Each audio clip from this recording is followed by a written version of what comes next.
Cloudcast Media.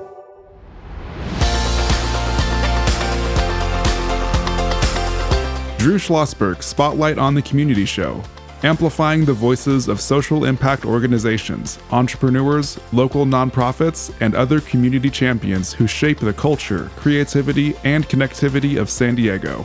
Brought to you by Mission Fed Credit Union, bringing good things to San Diego for over 60 years. Learn more about what is good for you and good for all by visiting www.missionfed.com.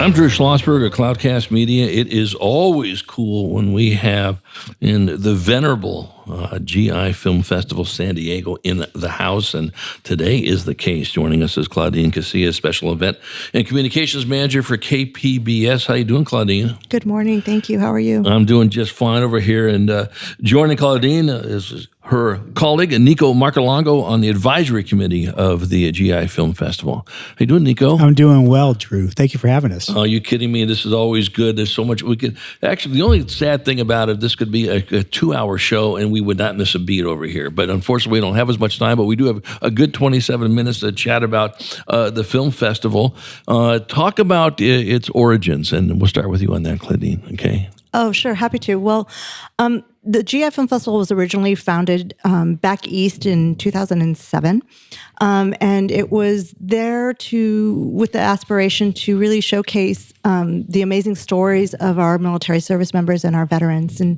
2015, KPBS really thought, makes sense to have something of that nature, build on content, build on storytelling, and really super serve a very important audience to the San Diego community. So we've been doing it ever since. Yeah, and obviously it's spot on. San Diego is the largest military port in the country, with the Marines and the Navy and the Coast Guard and smattering of Air Force and Army, I'm sure. Nico, did you serve?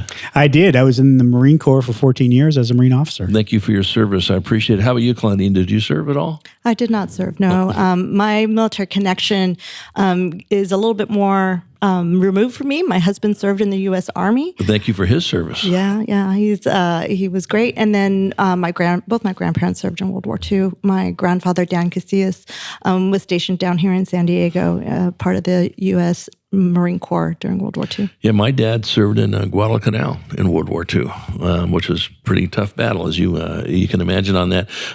Nico, you've been involved with the film festival since its inception here in San Diego in 2015. What gets you geeked up about this festival? I love the content. I love its intent to really reach the community with stories for, by, and about the military. And it's also the diversity of the content. It's not, you think GI Film Festival and you might be thinking, oh, war movies. Well, there is a lot of heavy stuff. There are films that deal with war, but there are a lot of films that are lighthearted. There are a lot of films where there are just veterans who are acting in the film, or it was produced or made by a veteran, and you would never know they were veterans until you had the discussion afterwards. So there really is here something for everybody, and it really does show the diversity of our veterans. Yeah, without question. And, Claudine, it's going to be taking place in May. What are the dates? May 15th through the 20th. All of our screenings and post-panel discussions will be in person. We're very excited to once again call the Museum of Photographic Arts our home. And so all of the screenings will be there, open to the public each evening. And do they start at a certain time, or they go on all day? How does that work? We do evening screenings. Hopefully that makes it more accessible to, the wider community, people who might still be working or in school. And we will not be announced. We don't have our schedule set yet, so the showtimes may be a little bit different every single day. Sure. But we hope to get at least 2 screenings out, or film blocks, as we say, per night during the festival. Right. And I know, Nico, this is such a popular festival. I imagine it sells out in some ways, or do you have to get your tickets early? Well, we haven't determined the ticket schedule yet. Right. So it will come out, but I would encourage everybody to get them early. Right. To make sure some of these movies will sell out. Some of them are very popular. Right. So I encourage you, as soon as it's available at gifilmfestival.org, to get on there and order your tickets. Yeah, I think it's opening up in March, if I'm not mistaken, is when they're going to make the available. So, Nico, I'll start with you on this, and then Claudine, you can add to it. When do people start submitting their films for review? Do they do it the second the film festival is over, and now it's May the 21st, and now we're going to look at 2024, or when do they start submitting? I'll start with you on that, Nico. They've already submitted. They submitted for this year. They already. When did they start? They started in the fall. They started submitting in the fall, and people are now really, when they first started, when I first came up, 2015, there's some really good quality films, and there are some that are like, it looks like they maybe just kind of put this together very quickly and submitted it. And now I'll tell you what, it's becoming more and more difficult to judge the films because the quality is becoming so much better. Right. Over the years. Yeah, we're chatting with Nico Marcolongo. He's on the advisory committee of the GI Film Festival of San Diego, going to be taking place May 15th to the 20th. At the Museum of Photographic Arts, better known as MOPA, in Balboa Park, joined by his colleague Claudine Casillas, Special Event and Communications Manager for KPBS. I'm Drew Schlosberg, and you're listening to another edition of Drew Schlosberg Spotlight on the Community Show on Cloudcast Media, brought to you by Mission Fed Credit Union, doing great things for San Diegans for more than 60 years. So, Claudine, how many films are going to be in the festival? Do we know yet? Well, we don't know yet, but we are getting very, very close. This past season, we had nearly 100 submissions from all over the country and all over the world. In fact, we get independent producers, directors, students, first-time filmmakers, all centered around this theme of sharing and preserving the stories of our men and women in uniform. Yeah. We are getting down to the wire. We do have a deadline of February 8th to notify filmmakers whether or not they have been officially selected into our film festival. Okay. We're narrowing things down. We hope to get around 30 films into our festival this year. Nice. So that'll be a really, as Nico was saying earlier, really nice diversity of films in content and stories, and hopefully something for everybody. Right. So when you have the films in Nico, and again, you jump in on this too, Claudine, let's say you narrow down to 30, so forth. Are there panel discussions? Are there opportunities to meet all 30 of the filmmakers or the actors or the producers, all of the above? All of the above. Not all the filmmakers can make it necessarily. Of course not. But we do have a panel discussion set up for the post showing. And that's really good because it's very engaging with the audience. It gives the filmmakers and a lot of the actors an opportunity to talk and give their perspectives on why they made the film, what it was like making that film, and you get a lot of insights as to what happened. Right. In Claudine, are they in certain categories that this is the blah, blah, blah category, and then there's this category? Or do they just, here's the 30 best, and that's what we're going with? Well, we do definitely try during the selection process to really look at the various themes and the various subject matters that are dealt with, and really be very thoughtful about making sure that all of the different perspectives and stories are out there.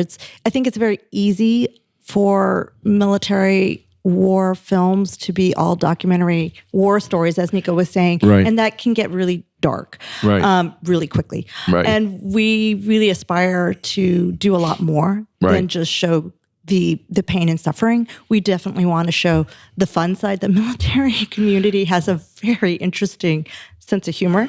Oh, I know. So we definitely like to be able to showcase, all perspectives and all stories. And sometimes, as Nico was saying, there might be a story in there that isn't military themed at all. Not every military filmmaker wants to do a story about their service. They have other interests, other aspirations. So hopefully we'll see a love story. Hopefully we'll see, some zombie apocalypse type films. Well, that just answered my question. I was going to say, are all the films nonfiction? And if they're zombies, unless there's zombies I'm missing in this world, there's a possibility, I guess, that no, it's there could be something of just a great producer producer happens to be served in Vietnam or whatever, and it's his or her the movie, and has nothing to do with the military, right? Absolutely, Yeah. absolutely. We do get a lot of documentaries, and so yes, by nature, we're going to have and feature that platform. It's very important in terms of preserving those stories, learning from our history, but we also want to look forward. Right. As a committee member, Nico, do you then work with the judging group, maybe you're on the judging committee itself, to say these are the themes we're looking for, or how does that work? Generally, there's a discussion. Hey, what are we looking at? What kind of, what do we want to highlight? Right. And look at, select from that group. Right. But we really try and foster inclusion. So there's going to be there may be a theme. We did women in the military, for example. But we also might throw one in there like a Star Wars parody. Right. Right. So not everything is going to be just about women in the military as an example, but sometimes we do have those themes. And what's really, really neat about this film festival is it's the inclusion and also showing that creativity. It gives our veterans an opportunity to express themselves through a medium that you normally don't think about in the military expressing themselves. Right, exactly. We come back from break. We're going to chat more with our friends that are knee-deep involved in the GI Film Festival San Diego. It's going to be taking place May 15th to the 20th in Balboa Park at the Museum of Photographic Arts. Joining us is Claudine Casillas. She's the Special Event and Communications Manager for KPBS, joined by her colleague Nico Marcolongo. He is the advisory committee for the festival. When we come back, we'll chat more about these films and what people can expect when they get their ticket. Tickets go on sale in March as well. I'm Drew Schlosberg, and you've been listening to another edition of Drew Schlosberg Spotlight on the Community Show on Cloudcast Media, brought to you by Mission Fed Credit Union, doing terrific things for San Diegans for more than 60 years. We will be right back. When you do your banking with Mission Fed, you get great rates on auto and home loans. That's good for you, but something good also happens for a lot of other people. We're not for profit, so we put money back into the community to help lots of great nonprofits to keep San Diego strong. So you're not just getting something good, you're doing something good. Come to Mission Fed. It's banking that's good for all. Brand amplification is the DNA of Cloudcast Media, and our code is the powerful blending of sound, voice, and storytelling to lift local brands and their communities. Whether it is our Brandcast, Schoolcast, or Causecast platforms, the unifying ethos is all about this community, the one you call home. If you dare to dream and want to explore the brand amplification of Cloudcast, a national leader in local podcasting and other Winfluence strategies, please visit us at cloudcast.us.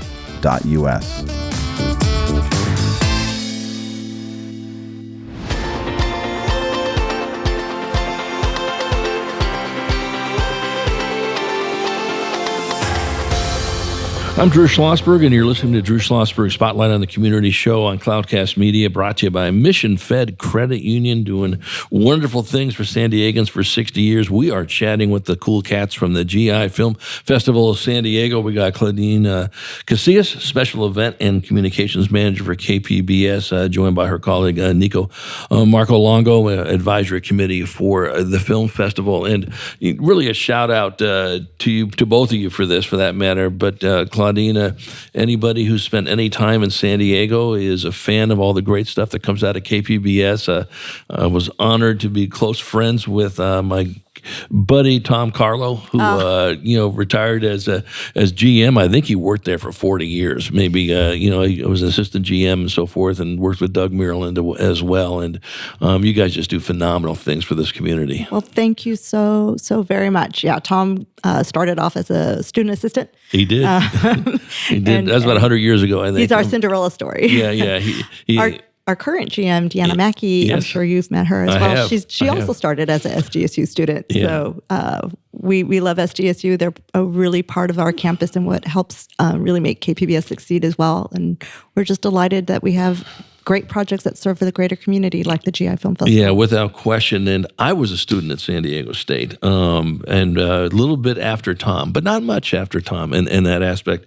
Nico, where'd you go to school? I went to UC Davis. Go Aggies. Oh my goodness, very, very. You play football there? I did 1 year. I could see. Okay, let me think. Fullback? No, actually, I was a defensive lineman, believe it or not. Okay, no, I can believe that. Very, very good. And then when did you go in the military? I went in 1994. I was commissioned as a second lieutenant. Oh yeah, well that's great. Were you here in San Diego at all? Most time. When I wasn't deployed, yes, I was mostly in San Diego. Most in San Diego. That sounds good. So getting back to the film festival, Nico, what can people expect? Again, it kicks off on the 15th of May. Tickets go on sale in March. It's going to be in Balboa Park at the Museum of Photographic Arts. Is everything? Are there multiple theaters that on each day, or there's going to be one theater on this day, and then on the 16th there's another? How does that work? So the museum itself has the one theater. Right. So that's going to be everything's going to come out of there. Everything's going to come out of there. Right. Now, what's unique about the festival, though, unlike just going to the movies, you go, you watch it, you leave. You're going to watch this movie, and then afterwards, you're going to have that panel discussion. Okay, right. And you're really going to be able to ask, question, answer, that type of thing, to get some insights behind why this movie was made and what was the thought process in making it. It really is an educational experience. Sure. So will there be like 5 movies a day or something to that effect, depending on how many films there are? Is that right, Claudine? Yeah, I mean, typically we'll do things in blocks and probably run things about 90 minutes to maybe 100 minutes. So you might have one long format film followed by a Q&A, then we'll break, we'll turn the theater, and then we'll bring in another group. Right. And that might be a series of maybe 4 or 5 shorts that all add up to about 90 minutes. But the one ticket price gets you to each screening block. Right. I think for a potential person who might be interested in coming to the film festival, one of the things that I would recommend is, have an open mind. Come willing to hear a new story.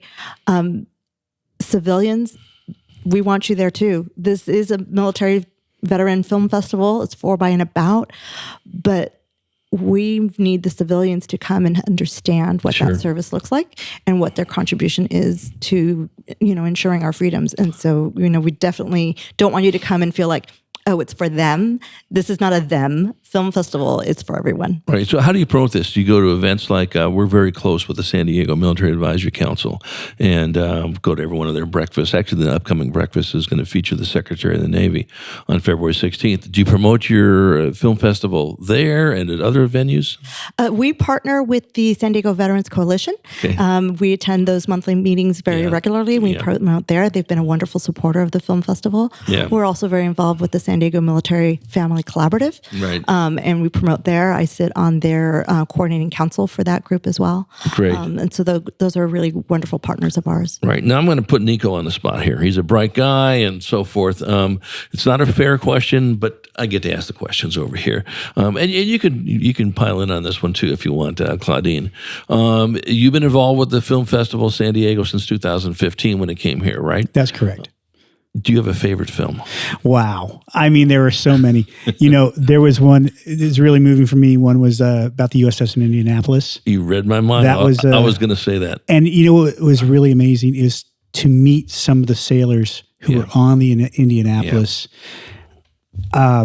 Very moving. I mean, when I have an opportunity to meet somebody who served in World War II, it's living history, right? And it really makes it real. And in those generations, it seems like a long ago, but it really wasn't. And we're so connected as veterans. We speak the same language. It's really moving for me. It really, you're spot on that. We had somebody on our Spotlight show not too long ago that was a 97-year-old World War II veteran that fought in the Battle of the Bulge. And you just get chills when you think about that stuff like you do with the U.S. Indianapolis and so forth. And we know, those folks are getting smaller and smaller in that area. But I remember, if I'm not mistaken, maybe Anne Marie knows about this, but, I think I interviewed the filmmakers from the USS the two females, if I'm not, in that aspect, that did a great, the producers or writers and all that, spectacular. Do you have a favorite? Well, that's like asking about my favorite children. Okay, very good. Which one is your favorite child? I'm not going to say. Very They good. might listen. They all are. They're all no. They all are my favorites, and it is very difficult. Right. We've have shown over 230 films since we brought the festival to San Diego. So that's a lot of content, a lot of great stories. The one that I won't say is my favorite, but definitely you enjoy. Right. I enjoyed. It comes to mind. It just was a great crowd pleaser. Was a film we showcased a couple of years ago called Donut Dollies, the Donut Dollies, which was about sort of followed these two women who had served in the American Red Cross as donut dollies during the Vietnam War and their journey back to Vietnam. Just a really powerful story. They were wonderful characters. I mean, they just were the sweetest women. And it really, as someone who grew up, just following that war and trying to see myself in these stories as a volunteer, as a passionate supporter of the military, that was one that really just sort of struck hard. Yeah, I think everyone's got one of those stories that have been seeing this film festival since 2015 and so forth. And you're right, it's very hard to choose one that stands out over another because they all in their own way are just spectacular, works of art and education. We are chatting with our friends from the GI Film Festival San Diego, Claudine Casillas. She's a special event and communications manager, joined by her colleague Nico Marcolongo, advisory committee for the festival. I'm Drew Schlosberg of Cloudcast Media, and you're listening to Drew Schlosberg's Spotlight on the Community Show, brought to you by Mission Fed Credit Union in this beautiful Mission Fed studio here in Scripps Ranch. And Mission Fed's been doing wonderful things for San Diegans for 60 years, like KPBS has, and like the GI Film Festival and so forth.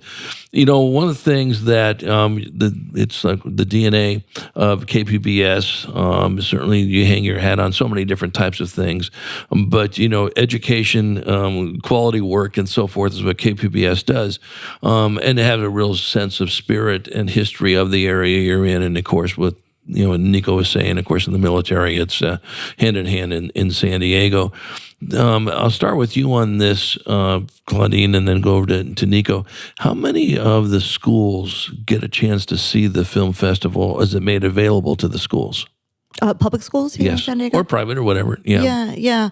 The content that we show is educational. It's important, but it is adult. So I always kind of put that out there. Okay. You definitely, if you're a parent, if you're a teacher, you want to probably be aware and screen it or something, or just be sensitive to the fact that it's not for young children, I would say.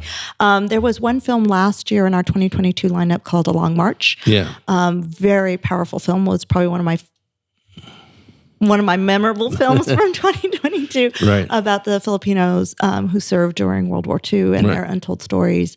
And I know for a fact that our school's history teacher came out and really was, they're looking to bring that film into the high school level education because it's such an important story. It's unheard, and it's really impactful to understand our history, as a people, as a nation, and the wars that we, participate in, and their impact on, other cultures, other peoples around the world. I'm a former journalist and worked for the UT for a billion years. So for me, I believe in as much full disclosure as possible. And then I was honored to spend time in developing curriculum for the school district. And I happen to believe that we should make as many things available. Obviously, you want to make it grade level appropriate and so forth. I get it. But if you don't talk about these things, you don't know what the history is behind it. You don't know what the impact is. And exactly. I think it's just, we can't do enough of these things. Nico, do you speak in front of student groups? I do quite a bit, actually. And, talking, whether it's myself talking about my service, things I'm doing in the veteran community, or bringing one of my athletes, injured vets from the Challenge Athletes Foundation over to speak. We do a lot of speaking engagements. And the schools are very receptive. Sure. Just learning about, different things, different aspects of the military. And this is another outlet, again, through the GI Film Festival, San Diego, to come out and learn about the military and your veterans and how similar we really are, whether you've served or not. No, there's no question about it. So we're just winding up our interview here. Claudine, any final comments? Well, and just to echo what I said earlier, to come to the festival with an open mind, consider it, something that you're going to be just utterly transformed about, and really open up your eyes and hopefully meet some friends. Yeah, without question. Nico, any final comments? Yeah, I just want to say I really encourage people to come out and experience, like as Claudine was saying, come out, check out the film festival, go to gifilmfestivalsd.org. You're going to learn about what we're doing. You're going to see a list of films coming out pretty soon, and enjoy the evening. It's really great. It's really good. And really, you're going to go basically get a behind the scenes when you have those panels. So without question. And that's going to be May 15th to the 20th in Balboa Park at the Museum of Photographic Arts. Tickets go on sale in March. Look at the KPBS website. Look at the GI Film Festival San Diego website. Claudine Casillas and Nico Marcolongo, what a pleasure chatting with you folks. Wishing you nothing but booming success on the film festival. Maybe we'll have you come back in June and talk about how it went. How's that sound? I would love that. That sounds great. Consider that a done deal. We're going to do that. I'm Drew Schlosberg, and you've been listening to another edition of Drew Schlosberg Spotlight on the Community Show on Cloudcast Media, brought to you by Mission Fed Credit Union, doing great things for San Diegans for more than 60 years. You've been listening to an episode of Drew Schlosberg's Spotlight on the Community Show, amplifying the voices of social impact organizations, entrepreneurs, local nonprofits, and other community champions who shape the culture, creativity, and connectivity of San Diego community. Brought to you by Mission Fed Credit Union, bringing good things to San Diego for over 60 years. Learn more about what is good for you and good for all by visiting www.missionfed.com.